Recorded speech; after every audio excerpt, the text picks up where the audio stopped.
Вы смотрите новости Татарстана, в студии Алексей Калиничев. Здравствуйте. О том, что происходило сегодня в ближайшие полчаса.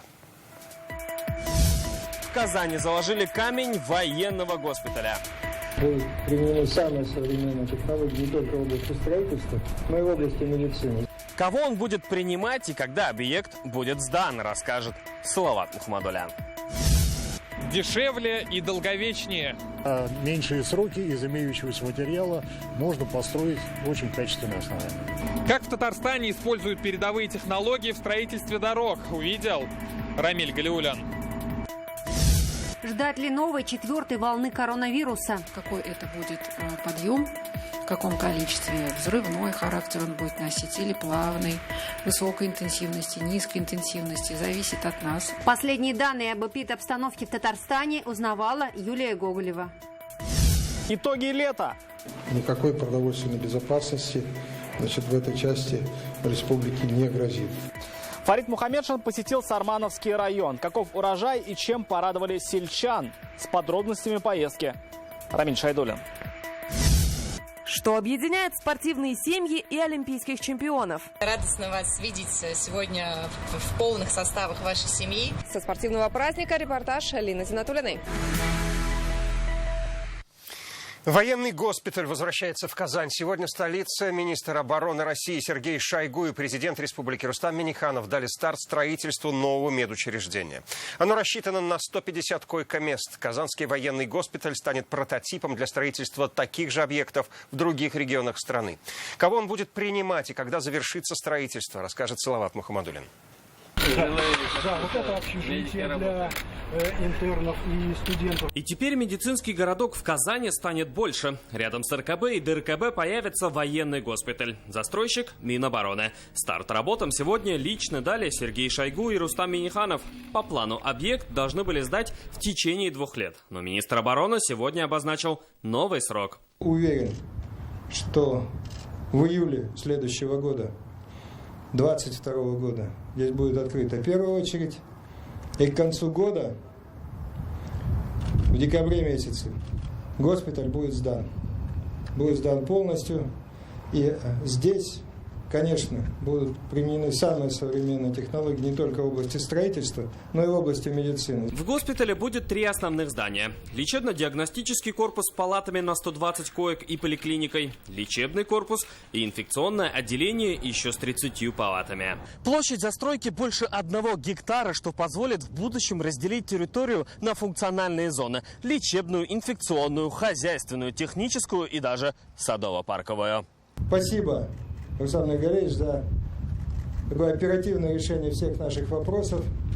Это, пожалуй, одна из немногих строек, на которую мы начинаем, уже имея все решения по подключению ко всем коммуникациям. Военный госпиталь уже был в Казани. Он появился по указу Петра I еще в XVIII веке. Принимал и раненых солдат Отечественной войны 1812 года, Первой и Второй мировых войн. Но в 2012 году медучреждение было расформировано. Его пациентов направили в городские больницы и поликлиники. Сегодня для нашей столицы, для нашей республики знаковый день. В Казань возвращается военный госпиталь. Он будет служить для военнослужащих нашей республики, округа, и те задачи, которые будут определены Министерством обороны. Госпиталь будет обслуживать и гражданское население. Он призван стать примером для таких же объектов Минобороны в других регионах страны. Это будет первый аналоговый объект, с которого потом все остальные объекты по территории Российской Федерации не только будут строиться в дальнейшем. То есть это основной объект, с которого будут потом идти все аналоги. Такой типовой, да? Да, это будет типовой, но все остальные. В новом госпитале врачи смогут оказывать экстренную помощь пострадавшим в авариях, катастрофах и на полях боя. Раненых в случае надобности доставят санавиацией. Я думаю о том, что мы все вместе, и Министерство обороны, и система здравоохранения республики подготовит высококвалифицированных специалистов и будем совместно работать. Строить госпиталь будет татарстанский подрядчик, который уже возводил в рекордные сроки инфекционную больницу в Казани. Салават Мухаммадуллин, Ильшат Мухаметов, ТНВ, Казань. Предприятия военно-промышленного комплекса Татарстана в ближайшие годы без заказов не останутся. Об этом сегодня заявил Сергей Шойгу. Вместе с Рустамом Миннихановым они посмотрели казанские авиационные и вертолетные заводы. Для предприятий Минобороны уже готовят новые контракты. Чем республика должна обеспечить российскую армию и как Сергей Шойгу оценил все преобразования в Татарстане, Дмитрий Аренин о них расскажет.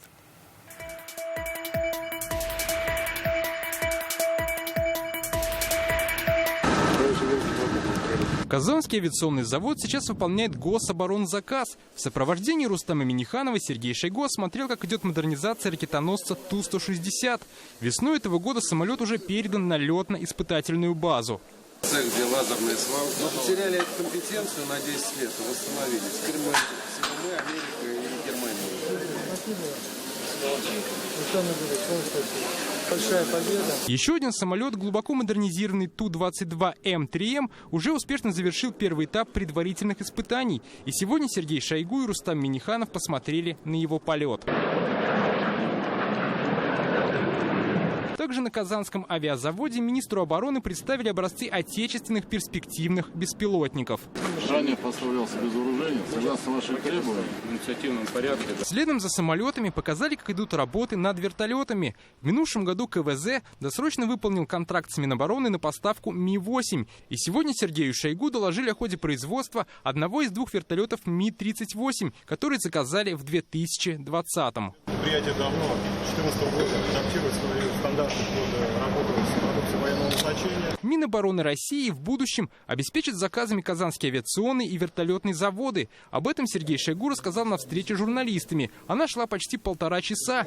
Здесь стало известно, что авиационный завод до 2028 года уже имеет контракт на 364 миллиарда рублей. В планах обеспечить заказом и КВЗ. Я думаю, до конца года подготовим решение. Это касается нового облика воздушно-десантных войск и наделения их, в том числе армейской авиации. А для этого нам достаточно большое количество вертолетов, но вертолеты класса Ми-8, МТВ, я думаю, не 2 и не 3, потому что нам нужны вертолеты, которые в состоянии летать в любую погоду. И я думаю, что тут также будет подготовлен, подписан, как и по Ту-160, контракт на 10 лет. Как рассказал Сергей Шойгу, преобразования продолжаются во всей российской армии. Будет и новая техника, и инфраструктура. Министр сам часто посещает казармы, смотрит, как живут солдаты, и знает, что нужно, чтобы служба была комфортной, а оборона страны надежной. Вы, наверное, видите, что мы с вами хорошо одеты, обуты, прекрасно выглядят все. Сергей Шойгу отметил и позитивные преобразования, которые происходят в Татарстане. Как рассказал, ему всегда приятно сюда приезжать. Есть замечательная песня «Здесь живут мои друзья». У меня много друзей здесь, много людей, которых я уважаю. Президент Мишелевич, человек, с которым меня связывает очень-очень много. Естественно, сегодняшний президент Рустам Минниханов. Я люблю бывать здесь. Прекрасный город, прекрасная республика, замечательные люди. Правильно все, хорошее все, основательно все. Отметим, что встреча с журналистами прошла в галерее Хазине. Здесь на прошлой неделе открылась выставка творчества Сергея Шойгу. Свои картины с видами Сибири и монументальные изделия из дерева министр обороны сегодня лично представил Рустаму Минниханову и Ментимиру Шаймиеву. Вот это вот страна чудо просто. Еще красиво. Универсал сама природа. Дмитрий Аренин, Марат Зайдуллин, ТНВ, Казань. Виды Казани со смотровой площадки Казанского Кремля Сергею Шойгу показали Рустам Минниханов и Ментимир Шаймиев. Гость увидел на правом берегу Казанки крупные спортивные объекты столицы: Ак-Барс и Татнефть-арену, дворец водных видов спорта и другие. После этого глава Минобороны посетил губернаторский дворец, где в кабинете президента в книге почетных гостей оставил памятную запись. И сегодня президент Татарстана Рустам Минниханов и министр обороны Сергей Шойгу возложили цветы к памятнику воинам-интернационалистам. Открытие монумента состоялось в июне. В Афганистане служили более 11,5 тысяч уроженцев и жителей Татарстана. Из них 282 не вернулись домой. В рамках рабочего визита Сергей Шойгу посетил воссозданный собор Казанской иконы Божьей Матери. Он был построен на рубеже 18-19 веков. В 1932 году храм был разрушен. Масштабные работы по восстановлению начались в 2016. В июле этого года патриарх Кирилл провел божественную литургию с чином освящения собора. В ходе осмотра Сергея Шойгу рассказали об истории собора и основных этапах его воссоздания. Министр ознакомился с элементами убранства святыни и поставил свечку. Затем он посетил пещерный храм, расположенный в подземной части собора. После этого Сергей Шойгу, Рустам Минниханов и Ментимир Шаймиев возложили цветы к могиле митрополита Казанского и Татарстанского Феофана, который ушел из жизни в ноябре 2020 года. С руководителем Росавтодора Романом Новиковым сегодня встретился Рустам Минниханов. Обсудили вопросы реализации ряда дорожных проектов на территории Татарстана. Это строительство скоростной автодороги М7 «Волга» с обходом Нижнекамской набережных Челнов и трассы Казань-Екатеринбург, а также реконструкцию подъезда к международному аэропорту Казань. Сегодня наши корреспонденты попали в эпицентр строительства трассы М12. Ведется оно по передовой технологии стабилизации грунта. Здесь нет дорогостоящего асфальтобетонного основания. Строители уверяют, благодаря современным разработкам ремонт новой дороги потребуется только через 12 лет вместо 6. Познакомиться с уникальной технологией приехали дорожные специалисты со всей России. Рамиль Галиулин с эксклюзивными кадрами. Так, метр за метром этот огромный агрегат «Ресайклер» проходит строящийся участок трассы М12. Дорожники со всей страны изучают на практике, как создается дорога будущего. Технология стабилизации грунта превращает практически любое полотно в прочное основание. Ключевую роль в работе ресайклера играет вот этот смесительный барабан. Специальные резцы попадают в грунт и смешивают его с известью, тем самым придавая грунту нужную плотность и эластичность. Новая технология строительства современной трассы не требует снимать грунт, затем засыпать песок и гравий. Снимается только слой органики. Затем земля смешивается со специальными добавками, и основание для будущего автобана готово. В обычных условиях мы бы производили выемку этого материала. Для этого бы привлекалась землеройная техника, для этого бы привлекался транспорт. Этот материал бы вывозился к месту его утилизации. С применением технологии стабилизации эти технологические процессы, они выпадают. В итоге новая дорога обходится на треть дешевле и прокладывается быстрее. Для ряда российских регионов эта технология новинка. Перенять опыт в Кайбице приехали 60 специалистов со всей страны.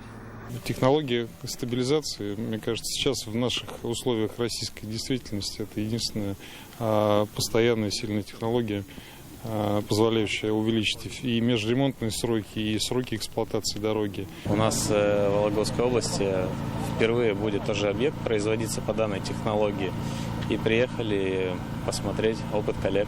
То, что сегодня происходит, это, по сути, такой шаг для того, чтобы те регионы, которые у нас занимаются реализацией национального проекта, а по сути это все сейчас регионы, вовлечь в вот это движение по переходу на новые, наилучшие технологии. Сейчас ведется строительство 7-го этапа трассы М12. Скоростная дорога должна разгрузить трафик на главной транспортной артерии республики. Она серьезно разгрузит федеральную трассу М7 и М5, потому что это артерия на Урал в будущем, как мы уже знаем. Вот. Дорога продлится до Екатеринбурга, и там мы уже понимаем, что это основная транспортная артерия перевозки массы грузов. После завершения строительства добраться из Казани в Москву можно будет всего за 6 часов. Рамиль Галиулин, Ленар Хузяхметов, ТНВ, Кайбицкий район. В одном из общежитий Нижнекамска ввели комендантский час. Как сообщает районное управление МВД, на территории рабочих общежитий по улице Рифката Гайнуллина участились конфликты на почве бытовых споров. На ссоры нижнекамцы жаловались в полицию. Комендантский час ввели с 10 вечера до 6 утра, чтобы ночью никто не покидал пределы общежития. Близлежащие улицы теперь ежедневно патрулируют сотрудники ЧОП и полиции. Проверили 300 мигрантов. У некоторых выявлены нарушения закона. Решается вопрос об их депортации. Были приняты решения о выдворении с территории Российской Федерации в отношении некоторых иностранных граждан, а также привлечение к административной ответственности. Педагогический коллектив Татарстана перед началом нового учебного года практически сформировал коллективный иммунитет к коронавирусу. Прививку от коронавируса сделала уже большая часть преподавателей. В целом по республике темп вакцинации Роспотребнадзор не радует. Количество прививающихся падает третью неделю подряд. Впереди сезон подъема традиционных вирусных заболеваний. Ждать ли новой 4-й волны коронавируса? Как беременные переносят вакцину и как часто в больницах оказываются дети? Юлия Гоголева обо всем по порядку. 983 тысячи привитых от ковид – это только половина от нужного количества, чтобы в республике сформировался коллективный иммунитет, говорят врачи. Впереди осень, новый учебный год. Подъем традиционных вирусных заболеваний неизбежен. Ждать ли новой волны коронавируса сейчас зависит именно от темпов вакцинации. От того, какой это будет подъем, в каком количестве, взрывной характер он будет носить или плавный, высокой интенсивности, низкой интенсивности, зависит от нас, от нашего населения, от нас с вами, от того, насколько быстро и оперативно мы привьемся. Первое – от новой коронавирусной инфекции, второе – от гриппа. Потому что эта заболеваемость, она совокупная. Опасаться вакцины неразумно, говорит Любовь Авдонина. Те, кто это понимает, пошли на ревакцинацию. Это 2000 человек.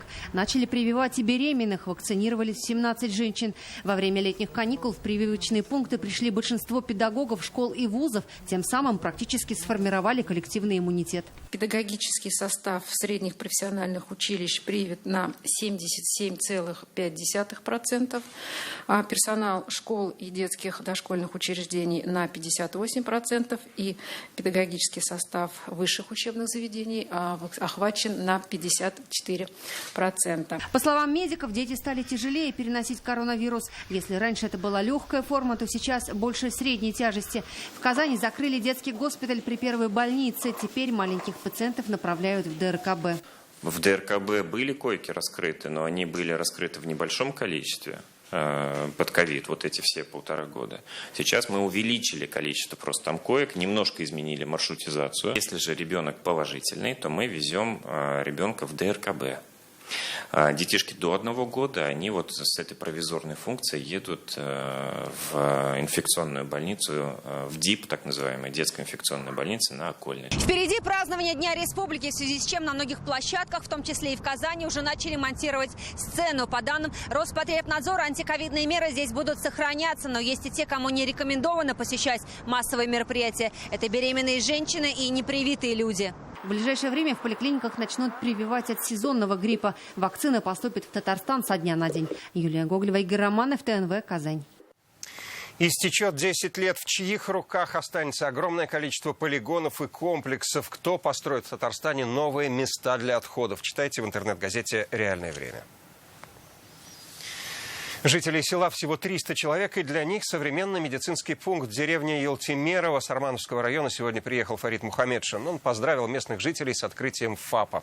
Его построили по республиканской программе. Для сельской глубинки это стало настоящим событием. Фарид Мухаммедшин также ознакомился с ходом уборки овощей и пообщался с жителями района. А на семена как вы будете брать? Будете отбирать? На полях деревни Янурусова кипит работа. 5 дней назад здесь начали уборку сахарной свеклы. Непогода повлияла на размер. Плоды меньше обычного, но не на сахаристость. Чем меньше, говорят здесь, тем слаще. Другое дело хлеб. Из-за того, что осень была сухая, а зима холодная, озимые не добрали достаточного количества сахара, поэтому за зиму часть погибла. Досевали уже в этом году, но снова подвела погода. Подкормка и защита растений. Все было проведено заблаговременно. Все эти листовые подкормки 2, даже 3 раза у нас было. Но погода преподнесла свои коррективы. Без дождей у нас был май, июнь, июль, август вот сейчас.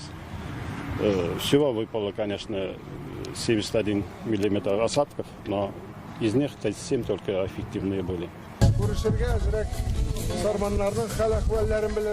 А здесь от погоды не зависело ничего. Все делали строители по республиканской программе. В деревне Елтимерово открылся новый модульный ФАП. Современный медпункт примет всех жителей. Это 292 человека, 68 из них – пенсионеры. Это не только самое яркое здание деревни, но и, наверное, одно из самых полезных. Ведь сюда можно прийти с любой болью или травмой и в любой момент получить нужный укол, уход, а желающим и вакцину от коронавируса. Здесь будет оказываться полный перечень фельдшерско-акушерских услуг, начиная от приема граждан, диспансеризации, профосмотров, различные назначения, уколы, системы, вакцинация. Жительница деревни Галия Хайдарова 40 лет проработала заведующей старого ФАПа. Говорит, о таком и не мечтали. Больных таскали в центральную больницу. Со своим ходом машину нашли. А раньше были дороги плохие, на трактор везли. А сейчас вызывают скорую помощь, машину. И возят на скорой. О состоянии дел в районе Фарид Мухаммедшин говорил уже на встрече с районным активом. Проблемы, волнующие сармановцев, схожи со многими районами. Будут предприниматься все меры поддержки и вселяем уверенность населению, что никакой продовольственной безопасности в этой части республики не грозит. Предпринимаются меры для поддержки товаропроизводителей на селе, в том числе и жителей частного сектора. И мы очень просим глав районов, районный актив, чтобы поддержали тот уровень поддержки, который был у нас до пандемийного года в части сохранения крупного рогатого скота и сельскохозяйственного производства. Пока же продолжается уборочная кампания. Сармановцам предстоит закончить уборку свеклы, на очереди подсолнечник и кукуруза. Рамиль Шайдуллин, Владимир Ларионов, ТНВ, Сармановский район. В Казани сегодня презентовали молодежный автобус, который отправится в путешествие по Татарстану в рамках ежегодной акции «Время возможностей». На таком красочном и ярком транспорте команда Минмолодежи доберется до сотен татарстанских сел и населенных пунктов. В рамках тура за предстоящий месяц запланировано множество встреч и активностей с молодежью, которая сегодня проживает в разных районах республики. Главная цель проекта – рассказать им о возможностях и грантах по господдержке молодых на селе и заинтересовать их оставаться в районе. Создать свою команду, собой 3 раунда. Наша, безусловно, задача уже в 3-й год как можно большему количеству молодых людей рассказать, что есть в Татарстане, где он может применить свои силы, таланты и возможности. Вопрос не просто оставаться, вопрос активного вовлечения в развитие сельских территорий. Вовлеченности в реализацию тех программ, которые, так сказать, на муниципальном уровне реализуются. Вот это очень важно.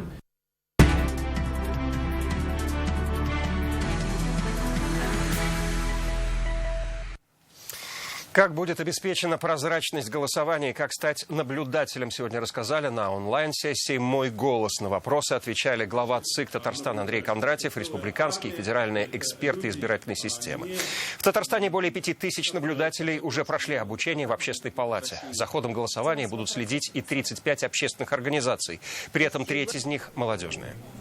Это люди, которые хотят сделать все для того, чтобы максимальная легитимность была избирательного процесса. Я им особо благодарен. Это свыше 15 тысяч людей, которые изъявили желание и со всей открытостью идут на участки и наблюдают за этим процессом. Вот блогеры-наблюдатели – это такая фишка республики, которую все обсуждают, все вспоминают, восхищаются и боятся вводить у себя, понимаете? Поэтому вот то мужество, которое продемонстрировал ЦИК, власти республики и общественная палата, которая это инициировала, республиканская, это очень круто. Вопросы благоустройства города и каждого двора, и эти и другие темы жители одного из микрорайонов Нижнекамска подняли на встрече с Айдаром Медшиным. Мобильная приемная «Мой депутат» продолжает здесь свою работу. Среди предложений от нижнекамцев улучшение инфраструктуры в этом районе. А также высадка голубых елей в честь врачей, трудящихся в ковид-госпитале. Создание рабочих мест, качество воды и много других волнующих вопросов. Мобильная приемная «Мой депутат» побывала в селах Новозареченск и Покровский Урустамак Бавлинского района. Обращения и пожелания граждан принимал заместитель генерального директора Фонда инвестиционного развития территорий Руслан Гаджиев. В основном жителей волновали вопросы качества воды, дорог, освещения и благоустройства села. Мы побывали с мобильными приемными в Альметьевском районе, в Лениногорском районе, вот сейчас находимся в Бавлинском районе. В основном жителей волнует это вопросы создания рабочих мест, приведения в порядок внутри поселковых дорог, освещения. Сегодня в Казани открылось 4-е отделение политической партии «Справедливая Россия. Патриоты за правду». На открытии присутствовали представители регионального отделения, а также сторонники партии суда. Жители могут обратиться по разным вопросам: ЖКХ, пенсионное обеспечение, медицинское обслуживание. Сейчас партия участвует в избирательной кампании выборов депутатов в Государственную Думу. Делаем мы по районам и в регионах офисы, чтобы можно было проще принимать население. Люди пенсионного возраста, кто передвигается не на личном транспорте, им тяжело ездить в наш центральный офис. За последние 3 года, которые уже активно работают наши центры, мы приняли более 5500 обращений наших граждан.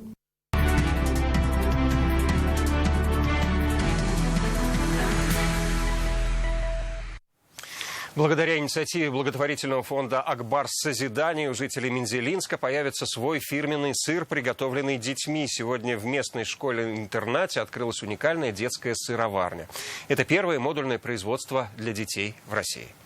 Сыр начали готовить 5000 лет тому назад. Теперь в Мензелинске есть детская сыроварня. Восьмиклассница Аня Солецкая прошла мастер-класс у лучших сыроваров страны и знает все тонкости производства молочного продукта. Мы достаем сыр из сыроварни и перекладываем в формочки. И через каждые 2 часа мы его переворачиваем. Потом ставим его в холодильник, и он стоит там 11 часов. Это пилотный проект предпрофильной подготовки. Благотворительный фонд «Акбарс Созидания» совместно со школой-интернатом открыли его за счет фонда президентских грантов. С 2008 года благотворительный фонд «Акбарс Созидания» реализует целевую программу, направленную на социализацию воспитанников интернатного учреждения Приволжского федерального округа. Мы надеемся, что те знания, которые они получили, которые они будут получать, будут способствовать формированию мотивации к высокотехнологичному аграрному труду. Здесь будут проходить профильные уроки и мастер-классы. Мы хотим в дальнейшем составить программу по профильному обучению сельского хозяйства и животноводства. Мы благодарим «Акбарс Созидания» и будем стремиться, чтобы в наших школах, именно у нас есть сельскохозяйственный техникум, педколледж, медучилище, чтобы тоже внедрять такие проекты. В дальнейшем «Акбарс Созидания» планирует развивать подобные уникальные мини-производства во всей республике, в социальных учреждениях, учитывая их специфику и имеющиеся у них ресурсы. Филюза Хамидуллина, Эрик Хабибуллин, ТНВ, Мензелинск. На этом пока все. Больше новостей на наших ресурсах в интернете, на страницах ВКонтакте, Инстаграм. Всего вам доброго. До встречи.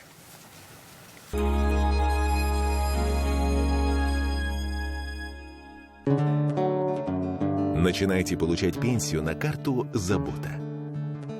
Вернем до 1000 рублей от покупок лекарств и продуктов.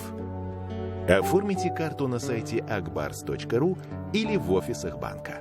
У ребенка боль в ушах, не дышит нос и часто болит горло? Обратитесь в медцентр здоровья семьи. Опытные лор-врачи-эксперты, лечебные манипуляции, хирургические операции. Казань, 204 2700. Ипотека от 3,9% на квартиры в Казани от Акбарсдом. Для всех и на весь период.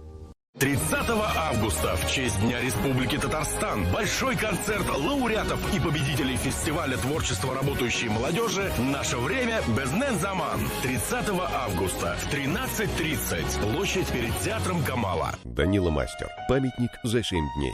202 38 32.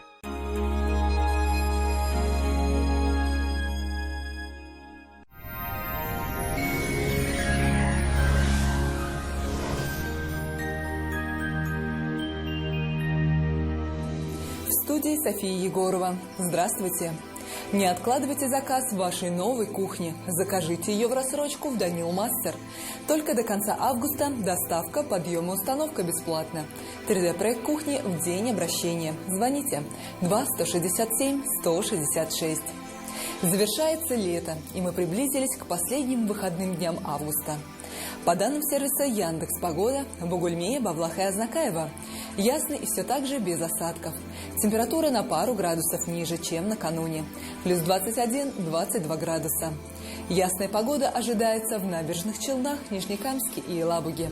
Осадки не прогнозируются, но утром возможен туман. В Агрызе, Менделеевске, Актаныше без осадков, ясно и умеренно тепло. Плюс 20-21 градус днем.